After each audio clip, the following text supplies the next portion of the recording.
1-2 daqiqa davomida qovurib olamiz. Ketidan 800 gram atrofida sovuq suvni qo'yamiz. E'tibor bergan bo'lsangiz, hech qanaqa tuz, ziravorlar solmadim. Keyinroq solamiz. Hozir solganimizda go'shtimiz biroz qattiqroq bo'lib qolardi. Olovni past darajasiga qo'yib, qozonni qopqog'ini berkitib, go'lyashimizni qaynatib olamiz.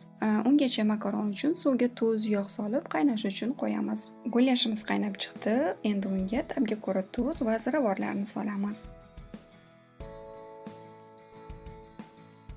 Ustiga to'g'ralgan sarimsog'imizni hamda petrushkani solamiz. Aralashtiramiz.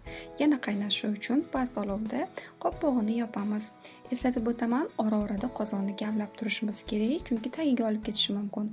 40-45 daqiqa davomida qaynatamiz. Qaynagan suvga makaronni solib pishirib olamiz. Boshqa idishimizda esa grechkaga tuz bergan holda qaynatib olamiz.